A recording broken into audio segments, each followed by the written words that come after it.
لتنويه لهذا الخبر العاجل عن الجيش الإسرائيلي مقتل جندي برتبة رقيب أول وإصابة 3 آخرين بجروح خطيرة. القسام أبو عبيدة قال أن معركة طوفان الأقصى التي بدأت من قطاع غزة قد غيرت معالم المنطقة وأصابت أساسات الأمن القومي للاحتلال.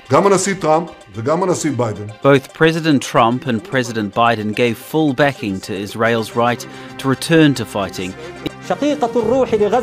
We salute the resistance fighters in Jenin in all the towns and villages in the occupied West Bank and call upon them to stand firmly against all the schemes of this. Hamas and other armed groups have also endured heavy losses. كتائب القسام أبو عبيدة الالتزام باتفاق وقف إطلاق النار. Military operations and pulls back. Hamas militants regroup and reemerge. حكومة نتنياهو بعد أن رأى اتفاق وقف الحرب هزيمة لإسرائيل وأن إسرائيل أبعد.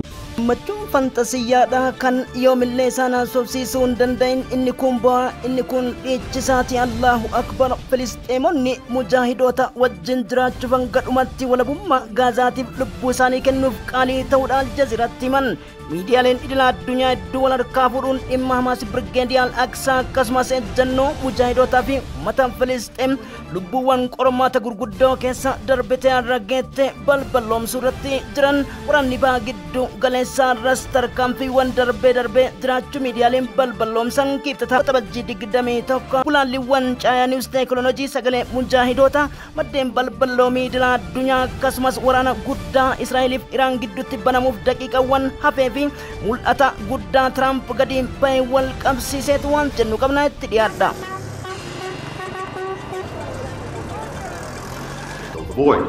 Indeed, we assess that Hamas has recruited almost as many new militants. Both President Trump and President Biden gave full backing to Israel's right to return. A genocide that laid waste to Gaza. We salute the resistance fighters in Jenin. لتنويه لهذا الخبر العاجل عن الجيش الإسرائيلي مقتل جندي برتبة رقيب أول وإصابة 3 آخرين بجروح خطيرة في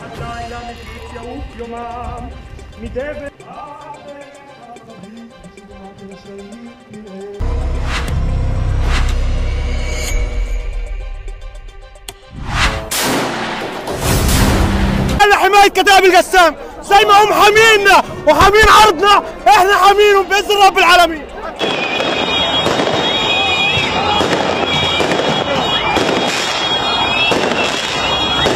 القوى الأمنية واضح هذه الصور ومتوقعة أيضا هذه الصور مع الإعلان عن وقف إطلاق النار أو دخول وقف إطلاق النار حيز فجدو جلست والموان ويتأتى في وليقلت لكاسة أبو حماس في إسرائيل جدوتي تاسف ما في بريزيدنتي أفرتمي تربة دونالد ترامب مثلا هروان مال أجنسنا كاسماسي كركبا جدو وراني إسرائيل في إيران جدوتي إجلاموف مورتين دبرويسا كما براتين بها جدو جلسة كيستي يادون جدون يروسالم يوكين القدس إن ديبسو جاتشوف منستروني سدين أكراروتا في ورين فرا مسجد الأقصى تاي أنغو غديسو في gara diigamatti jiraachuu bulchiinsa Benaamin Netanyahu yaaddoowwan gurguddoo fi wal waraansa har'atasa dogongora Israa'eliin uumameen wal qabsiisee koreen teeknikaa gama Qaatariin maal jedhan Ameerikaan murtee akkamii dabarsitee loltuun Israa'elis ajjeefame kan gurraafa akkasumas viidiyoo sursugaatiin isin geenyu ta'a. Ayatullah Sa'iid Ali Kaaminiidha injifannoo mujaahidootaatiin Israa'el harka kennatte kan jedhaniif Ameerikaa mataa isaaniitu kan suukaneesse humni waraana kumoota birgeedii Al-Aqsaa fi deeggarsaaf jaalalli uummanni birgeedii Hamaasiif qaban Israa'elitti dhibee bowwoo ta'uu fi Joon Baayidanii fi Tiraamp nu eeyyamanii jiran wantoota birmadummaa keenyaaf yaaddoo ta'an kamirrattuu tarkaanfii fudhachuudhaaf yeroon keenya amma jechuun Benaamin Netanyahuun dubbitti cimtuu kaasuu fi Sooriyaan, Iraan, Raashiyaa biyyoota garaagaraatiif dhiyeessii adda addaaf bittaa dhaabuun isii maalirraa kan jedhan Sooriyaa irraayis gabaasa addaa qabna. Hawtiin ejjannoo isaa ifa taasisee jira. Karaa dubbiimaa qondaala waraanaa Jeneraal Yahyaa Saariyaatiin Israa'eliin yoo isin akkanatti nageenyummaa Gaazaa itti fuftu taate dooniin Israa'eloota hin tuqamtu. Ameerikaa fi UK ammoo eeggadhaa jechuun ibsa baasuun dhagahameeti jira. Kanaaf maddeen balballoomii miidiyaalee idil addunyaatiif pirezidaantii 47ffaa irratti yaaddoowwaniif murtii biyyoonni akka Jarman, Firaansii fi UK ammoo dhimma niikuleerii gamtaa Awurooppaa wajjin ta'uun Iraan wajjin mari'ataniif deebiin Iraaniif qophiin maal fakkaata kan jedhaniif ejjennoo Vilaadimeer Puutiin mootummaa Raashiyaa qabannee dhiyaanneeti jirra.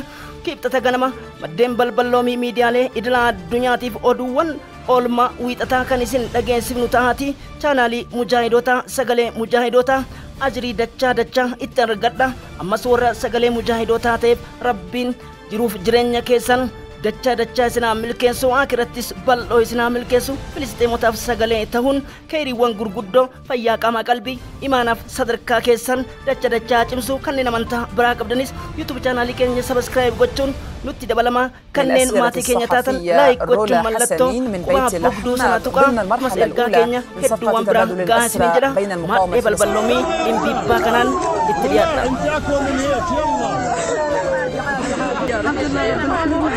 الحمد لله ايضا يعني هل هو هم محقين بهذا الطرح، يعني لو تم تنفيذ مبادره الرئيس بايدن سوف تقرأ كثيرا في إسرائيل وفي العالم وفي. رحب الأمين العام لحزب الله نعيم قاسم باتفاق وقف إطلاق النار في غزة، وقال إنه يدل على ثبات المقاومة التي أخذت ما تريد وأحبطت مخطط. هذا الاتفاق الذي لم يتغير عما كان مطروحا في أيار سنة. محاولة التجاهل أرغمهم أبو عبيدة أن يعني يتحدثوا عن الموضوع ويثير. Military operations and pulls back. Hamas militants regroup and reemerge because there's. גם הנשיא טראמפ וגם הנשיא ביידן. Both President Trump and President Biden gave full back. شقيقة الروح لغزة. We salute the resistance fighters in Jenin in all the town and villages in the occupied West Bank and call upon them to stand firmly. These fighters withstood the most violent and destructive military onslaught in recent memory. للتنويه لهذا الخبر العاجل عن الجيش الإسرائيلي مقتل جندي برتبة رقيب أول.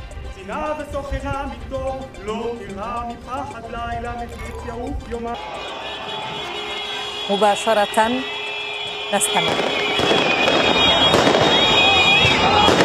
bu'uuraalee misoomaa diiguun wal qabsiisee Israa'el tarkaanfiiwwan West Bank irratti ammas kikiriphisaa jirtuun Birgeediin Jeniin tarkaanfii fudhateen loltuu Israa'elii tokko ajjeesuun wal qabate Gaazaan ammas yaaddoon dhukaasa dhaabuudha.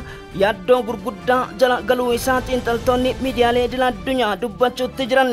Filisxeemonni fantasiyyaa gammachuu rooketti irraa kaaseetiin gamoo caccabaa jalatti waraana isaanii yoo simataniif nageenya argamuun hangam akka qilleensa duniyaa keessatti isaan gammachiiseef konkolaatawwan 500 ol kan deeggarsa namooma gama biraatiin bishaan dhugaatii fi tajaajilli adda addaa dhaabbata mootummoota gamtoomanii dureeyyii addunyaa fi kanneen quuqama Filisxeemotaaf namummaa qabaniin yeroo Gaazatti dhidhimaa jiru gama West Bankitti oduun dhagahamte ammoo ammas gara tarkaanfiitti aanutti akka hin ceesifne yaaddoo addunyaa uumuu miidiyaaleen balballoomsaatii jiran. Waliigaltee dhukaasaa dhaabuu marsaa jalqabaa kanaan Filisxeemonni 90 fi guramtoonni Israa'el 3 gallakkifamu gabaasuun keenya ni yaadatama. Wanti Ameerikaattis adda ta'eef akkasumas dubbii himaa Ameerikaatii fi bulchiinsa aangoo gadi dhiise kan Baayidenis raajiitti ta'e yoo jiraate jedha Associated Press. Humni Birgeedii Mujaahidoota Al-Aqsaadhaa kumootaan hiriiraan yeroo inni warra fannoo diimaa dhaabbata mootummoota gamtoomanitti guramtoota Israa'el dabarsuu fi rakkoowwan teeknikaa mudatan sa'aatii 3 na mudate jedhee beeksisuu wal qabsiise haleellaan Israa'el fudhatte dogongora ta'uudha Kaataaris beeksifteetti turte. Haa ta'u Filisxeemonni akka waan dachii jala biyyee rugufatanii kaatanitti guyyaa kaleessa dachiin Gaazaa bikka dhaabatan hin qabu. Keemikaalota garaagaraa fayyadamuu ishee ammoo qo'annaawwan gurguddaa fi Aljaziiraan kanneen haasofsiisee fi haala rakkoowwan rukuttaa haleellaa misaa'ilotaaf rookettiiwwan gurguddoof xiyyaarota isheen haleeltee wal qabsiise naannoowwan ammas akka ta'insa barbaachisan akka jirus ministeerri fayyaa Gaazaadhaa maddeen gabaasaniitii jiran. Addunyaan guutuun kan irraa gammaddee warra dhihaarraa kaleessaa dhukaasni Gaazaarraa akka dhaabatu murteessuu fi ammas darbanii Israa'el dubbii barbaadaa jiraachuu koreen teeknikaa dubbateetti jira. Gama raafaatiin loltoonni cabsanii seenuu deeman tarkaanfiin Hamaasiin itti fudhatamus Times of India fi Aljaziiraan gabaasanii jiran. Waliigaltee dhukaasa dhaabuu kanaaf Kanaaf Israa'eloonnis dirreetti bahaniitiin walakkeessa Tel Aviv Yerusaalem dhiyaatti gammachuu isaanii ibsataniiti jiran. Bulchiinsi Benjamin Netanyahu roobiif kamisa darbee irratti dhiphina gurguddoo keessa kan seene Koreen Yahudiidha hedduun isaanii warri aangoo mootummaa gamtoomanii fi humna gamtaa paartii Yahudii waliin dhaaban Benjamin Netanyahu irraa fottaquu isaaniitiin. Ministeera tikaaf biyyoolessaa akraariin jibba Islaamaa addunyaa kan ta'e Itamir Ben-Gvirii fi ministeerri faayinaansii Israa'elotaa Bezaleel Smotrich akkasumas ministeera deebanii dhaabuu fi ministeera hawaasummaa dabalatee ministeeronni sadii aangoo isaanii gadhiisanii guyyaa boruu guutummaan guututti waajjira isaanii cufuu akka jiran beekamee jira. Benjamin Netanyahuun dhiphina kana keessatti kan argamanii fi pirezidaanti Tiraampii fi Baayiden wajjin mari'achuun dhagahame. Kaabiniiwwan kana bakka buusuuf ammas Israa'el qormaata gurguddoo keessa akka seentetu himama. Haa ta'uutiin Doonaald Tiraamp har'a haasofni isaan dhimma Iraan irratti dhageessan baha gidduu galeessaa keessatti waraanichi waan cime fakkaata. Gama biraatiin baha gidduu galeessaa keessatti nageenyi guutummaan guututti bu'eera jechuun dhaadannoo jalqabaa taasisan. Dhukaasni Gaazaa keessatti si'achiin dhagahamu jedhanis Israa'el amma tarkaanfiin isinitti deemaa jirtu daranuu kan hammaatu ta'uun beekamaadha. Israa'el nikileerii Iraan akka hin hidhanneef qophii xumuruu ishiis beeksiftee jirti. Ministeerri raayyaa ittisaa Israa'el kaate tarkaanfiin abadan hanga nuti lubbuun jiru teekinooloojii feetes hidhattu bannee wal balleessina malee biyyi Iraan tahareen yoomillee nikileerii hin hidhattu jechuun qophii xumuruun dhagahame. Tibba kana gara Raashiyaa kan imalan pirezidaanti Maasuud Pezekshiyan dhimmoota gurguddoo teekinooloojii waraanaatiin wal qabsiise har'a Iraan teekinooloojiiwwan Su-35 jedhaman jeettiiwwaniin shaakala jalqabaa taasisuun dhagahame jira. Xiyyaarota 60 ol Raashiyaarra galchuu isii kan hamatamaa jirtu tahareen misaayilotaa fi akkasumas kanneen S-550 jedhaman teekinooloojii dhaloota afuraffaa keessatti Raashiyaan itti gargaaramuuf oomishtee amma dhimma itti bahaa jirtu BN murnaa miskiin sadarkaa olaanaa ta'anii fi kiiloomeetira hedduu irratti haleellawwan qolachuuf simbirroon takkas irraan balaliitu jedhameen qophaa'uun dhagahamee jira. Haa ta'uutiin ministeerri raayyaa ittisa biyyaatii fi kan galoo galaana Iraanii fi walumaa galatti humna dhukaaf akkasumas balalliif tarkaanfii humna qilleensaaf Eurospeesii Iraanotaas tarkaanfiin si'achi yoomillee fudhatamu yoo jiraate biyyi tsiyoonota baduu jirti jechuun dhagame. Pirezidaantiin Eurospees IRGC kan ta'an akka jedhanitti Imam Baba Eliidha. Tarkaanfii warra tsiyoonota aggaammiiwwan odeeffannoo teekinooloojii nu qabnu yoo kan nutti deemtaate dirooniiwwan 1000 Shaahid 136 baa kan jedhaman isaaniif qophaa'uun dhagahameeti jira.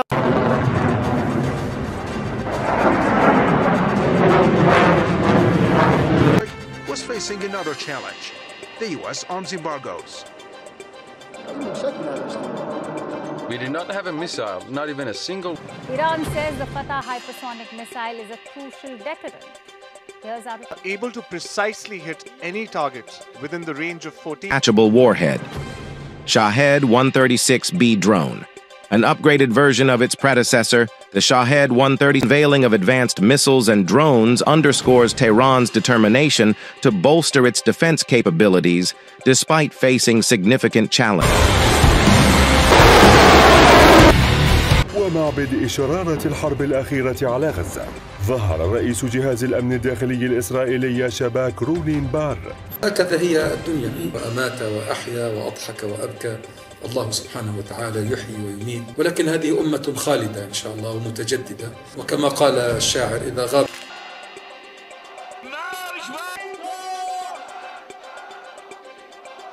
الأراضي المحتلة بطبيعة الحال. وفي فلسطين أيضا قال بأن المقاومة لم تستخدم إلا جزء من قدراتها حتى الآن. الرئيس الإيراني مسعود بازشكيان خلال اجتماع لمجلس الوزراء الإيراني إن أي خطأ يرتكبه الكيان الصهيوني سيواجه برد قاطع. نحن لا نسعى إلى توسيع الحرب، ولم نكن طوال القرون الماضية دولة حديث باسم الخارجية الإيرانية إسماعيل بقائي إن زيارة المدير العام للوكالة الدولية الباحثات الفنية وإزالة الإبهام عن نقاط متعلقة ببرنامج إيران النووي.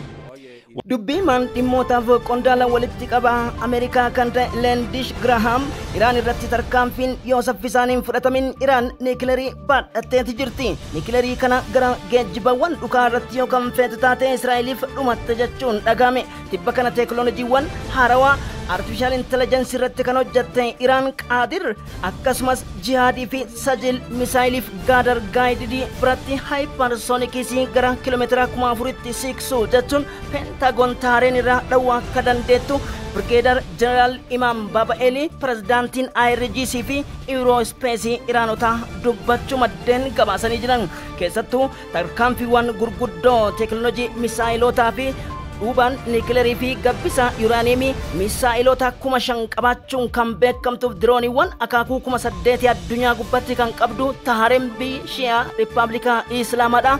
Fageenya kiiloomeetira yookiin meetira 500 jalatti awwaalachuun haleellaan biyyuutu jedhamu kan teekinooloojii Ameerikaa meetira 100 qofa haleeluu danda'a. Yeroodhaaf dubatti harkisuu danda'an alatti waan tokko akka irraan buusnes himamaatii jira. Haa ta'u itti gaafatamaan raayyaa ittisa IRGC Jeneraal Hussein Salaminiidha. Biyyi tsiyoonota addunyaan akka dhageettutti salphachuuf jirti. Tiraampis ta'ee qondaalli Ameerikaa bulchu kamiyyuu wajjin haasa'uuf Iraan qophii ta'uudha himuu maddeen gabaasaniiti jira. لمحاولة إدخال النوع الاجتماعي والجنس في كافة. كان جليا أيضا في تفاصيل المفاوضات بحسب في أيار سنة 2024 مما يدل على ثبات. رحب الأمين العام لحزب الله نعيم قاسم باتفاق وقف إطلاق النار في غزة وقال إنه يدل على ثبات المقاومة التي أخذت ما تريد وأحبطت مخطط أفشلوا مخطط إسرائيل الخطير والتضحيات الكبيرة التي من ويلاتها الشعب الفلسطيني نفسه. ثانيا وأخيرا تحسين حل الدولتين المكرس من قبل الشرعية الدولية.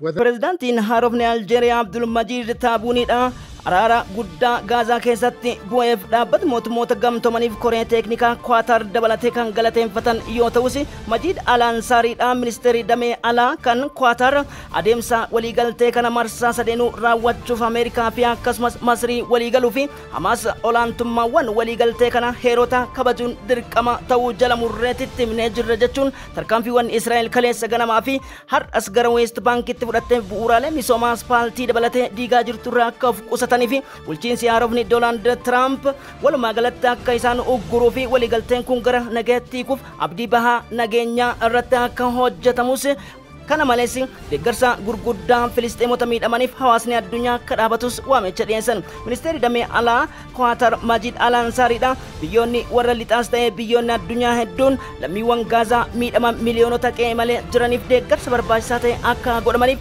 karaa fayyaatiin keessattuu hanqinoota dawaa fi rakkoowwan hospitaalaatiin wal qabsiisee tajaajila hawaasummaa bishaan dhugaatiif kanneen kana fakkaatan yeroodhaaf ammas harka duwwaa jiraachuu isaanii dhaabbata mootummoota gamtoomaniitiif kan akeekkachiisan ta'uuf waamichas dhiyeessuu maddeen gabaasanii jiran. Abu Ubeydaan dubbiimaan Birgeediyaa Alaksaa keessattuu weerara gama Jeeniin yookiin West Bankiin Israa'el taasiftuuf Birgeediin Alaksaa onkololeessa tokko caalaa ammas tarkaanfii yeroo kamiyyuu caalaaf qopheessuu akka jirus himaniiti jiru. Tarkaanfii waliigaltee kana Israa'el cabsite taanaan onkololeessa tokko 2023 kan caalu Israa'el irratti fudhatama jechuun dhagahame. Benjamin Netanyahu gama isaatiin hayyama guddaa kan arganne bulchiinsa Baayidaniif Tiraamp irraa ta'uu wal qabsiisee birmadummaa kennaaf wantoota shakkisiisan kamiyyuu taanaan Gaazaa irratti tarkaanfii fudhanna Hamaas hanga lubbuun jiru deebi'ee Gaazaa hin bulcheechuun dhagahame. Sargeen Labroon ministeerii damee alaa Raashiyaa waliigalteen dhukaasa dhaabuu gama Israa'elii fi Hamaas gidduutti taasifame egereen Filisxeemotaa fi akkasumas jiishota Israa'elootaatiif murteessaa ta'uuf addunyaan ammas rakkoowwan gurguddoo kana furuudhaaf nageenya fufiinsaa akka qabuuf Raashiyaan deeggarsa barbaachisaa ta'e akka gootu abdii qabna jechuun dhiyeessan. Dhimma Iraaniin wal qabsiisee ibsa Israa'eliif Ameerikaan baasan kufaa taasisanii jiru. Beejing irraa illee ministeerri damee alaa Yang Yin tarkaanfiin Iraan irratti fudhatamu yoomillee fudhatama akka hin qabnee fi waliigaltee tibba darbe Iraan Raashiyaaf Chaayinaa wajjin mallatteessiteen birmadummaa Iraan cinaa dhaabbachuuf yeroon isaa amma jechuun Beejing ibsa baasu Tiraamp dabalatee qondaaltota Ameerikaa mufachiisuun dhagahamee jira. Yoomillee taanaan tarkaanfiin keenya Iraan irraa hin hafu jechuun Israa'el qophii gurguddaa taasisuun dhagahamee jira. Having become president formulates his final position on Ukrainian affairs, of course we will study it. Everything that is being said now is being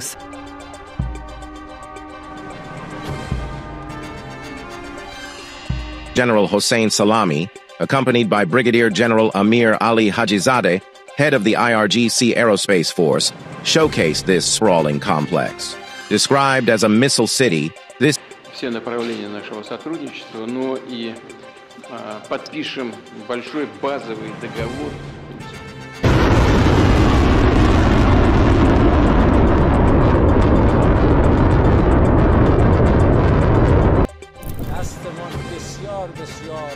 We have more military capabilities than we had previously.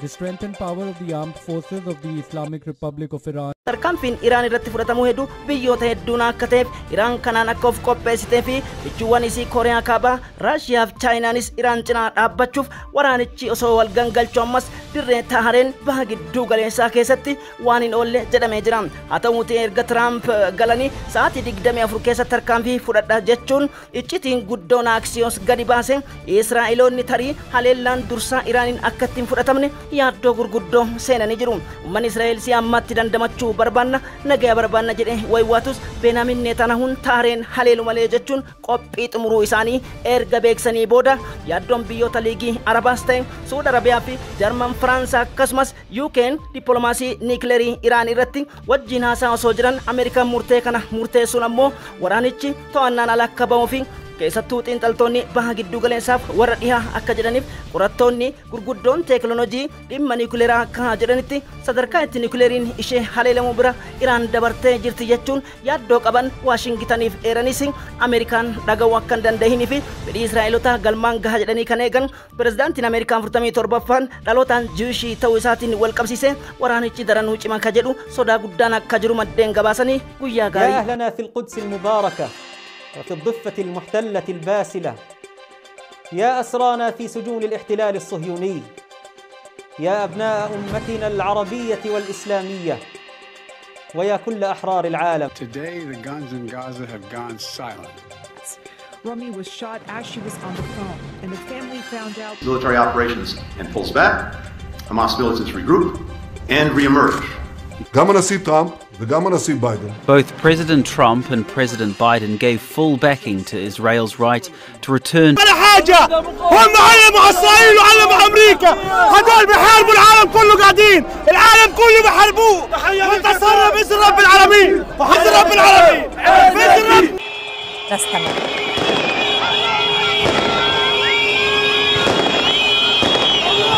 نحن في السجون الإسرائيلية سنين عددا ولا طالما